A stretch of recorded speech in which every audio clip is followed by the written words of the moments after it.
I actually got him to admit he made a mistake with tweeting. Do you ever just wake up the next day and be like, man, I wish I didn't tweet that? He's like, yeah. I have a bone to pick with you, Dave, because you did the thing that I wanted to do if I ever interviewed Trump. Which was what? I'm wondering if you can pick it out. My dad? No. The dad was a beautiful moment. The dad was beautiful, but it was. You were going to do that too, though. You were going to call Dave's dad. Yeah, I was going to call I his don't know dad. if your dad hated Trump. No. What did I do that? It was the first thing that opened. Ollie G. I always said, I was like, if I ever talk to Trump, the first thing I'll say is I'll bring up the Ollie G thing, because as far as I remember, the only person. He's the only one that saw through it, got up. It also, so when I did that interview with him, he really didn't know who I was. Like, Donald Jr. was a fan. Everybody there was like Barstool people. But that disarmed him, actually.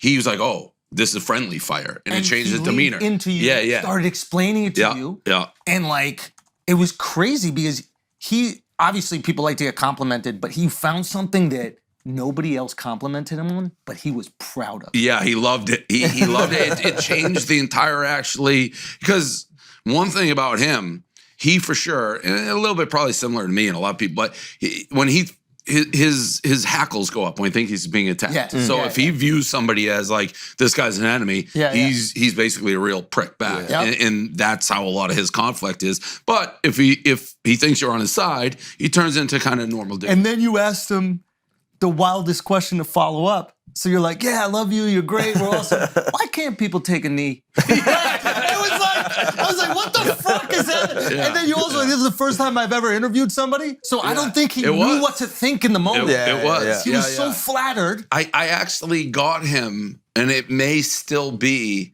the only one to admit he made a mistake. Yeah. With tweeting. I was like, do you ever...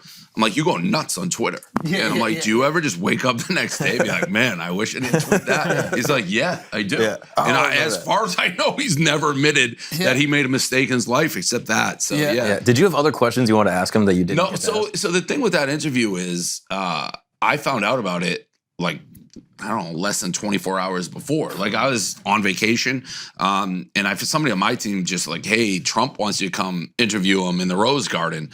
And I've said this, people obviously can agree, disagree. I'm like, we try not to be political. Because you're going to piss somebody off, and we're not, like, it's the old Michael Jordan quote, like, you know. Republicans buy sneakers. Yeah, red and blue both buy sneakers. Like, they both buy t-shirts. Everybody gambles. Yeah, it's like, we're just trying to make money. Really clear. I love it. I found out really short notice, and I really had never interviewed anybody. And we had a couple of our team go. And the Trump people are like, you can ask anything. And we go, and first of all, it's crazy. Like, Mariano Rivera was there. It was, I think, opening day. It was all that. And they're being super nice. And then right up to the interview, all my guys couldn't come close. And like 30 of his guys surround us. And right before it started, they came up like, don't ask about this. I just kind of ignored it. I got most of my questions out. Like, people who like Trump are like, what a great interview. People who don't like Trump is like, you were doing softballs. It's like, I know nothing about politics. Like, how deep can I get? The first question was a hardball. Yeah. But it was the compliment, man. Yeah. So it was surreal. I'd never been to the White House. The whole... White House kind of mid or what? No, I liked it. Really? Yeah, I'm like one of those weird, like, history. How old are you? 38. You're using mid, huh? Thank you, bro. Thank you. That's crazy. No, we've actually been trying to work on his vernacular. We've been trying to help him.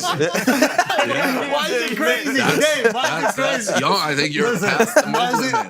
What is mid? I think mid means like not good. Somebody came up to me and said it the other day. And I was like, what does that mean? I didn't expect to hear, but it was like a teenager. It was a teenager, yeah. But you use it, right? Like when you buy shorts or like... No. Oh, mid-cut? Yeah, I guess. I use it like, where is it? It's in the middle, not that way. No, I like the White House. Like, I'm kind of like a buff.